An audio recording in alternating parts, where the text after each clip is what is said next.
নারীর মনের ভাষা বুঝুন, তাকে আগলে রাখুন। নারী যখন অভিমান করে, তার রাগে, অধিকার বোধে, ভালোবাসার দাবিতে, সে তখনও আপনার। যতদিন সে ঝগড়া করে, চিল্লায়, আপনাকে নিয়ে বিরক্ত হয়, ততদিন সে আপনাকে নিয়ে ভাবে, যত্ন নেয়। কিন্তু একবার যখন তার আত্মসম্মানে আঘাত আসে, অবহেলার ভারে সে নীরব হয়ে যায়, মুখ ফিরিয়ে নেয়, তখন তাকে আর আগের মতো পাবেন না। যতই চেষ্টা করুন, তার মনের দরজা বন্ধ হয়ে যাবে। হাজার কান্নাও তাকে ফেরাতে পারবে না। নারী ততক্ষণই আপনার, যতক্ষণ সে রাগ করে, অভিমান করে, ঝগড়া করে, চিল্লাচিল্লি করে, অধিকার খাটায়, বিরক্ত করে, ভালোবাসে, আদর যত্ন করে, খেয়াল রাখে।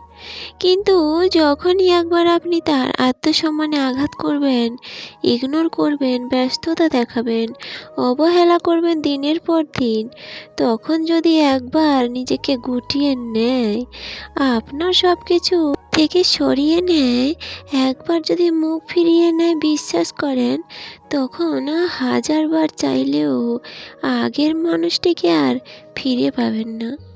হাজার কান্না করেও ধরে রাখতে পারবেন না, আটকে রাখতে পারবেন না।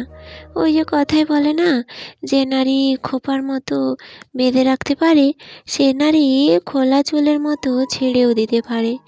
তাই বুঝতে শিখুন, জানতে শিখুন, সম্মান করতে শিখুন, আগলে রাখুন। কেননা অভিমান আর কোনটা অভিযোগ, কোনটা রাগ, কোনটা ভালোবাসা, সেগুলো বুঝুন। শুধু ছেড়ে গেছে, চলে গেছে, মন ভরে গেছে, এই অপবাদ না দিয়ে চলে যাওয়ার কারণটা খুঁজুন। মেয়ে জাতি বড্ড অভিমানী, আর নারী জাতি বড্ড সম্মানের জিনিস। কারণ সে আপনার মা, আপনার বোন, আপনার বান্ধবী, আপনার গার্লফ্রেন্ড কিংবা স্ত্রী, আপনার সন্তানের মা। হ্যাঁ, নারী।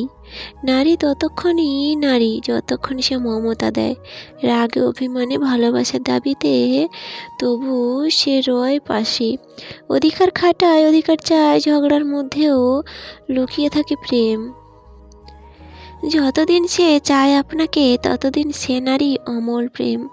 কিন্তু ওগো নারীর মানে আঘাত দিলে, যখন তাকে করো অবহেলা, তার সম্মান কেড়ে নিলে নারী সরে যায়, মুখ ফিরিয়ে নেয়, তখন আর সে পুরনো বেঁধে রাখা খোপার মতো নয়। সে হয় মুক্ত খোলা চুলের মতো, যা আর বাঁধা যায় না। কাঁদো যতবার, নারী ফিরে আসবে না। নারীর হৃদয়ে সেই মায়া তো তোমার নয়। নারী নিজের গোপন শক্তি জানে, বুঝতে শিখো, আগলে রাখো, আর মমতার ভালোবাসার মানে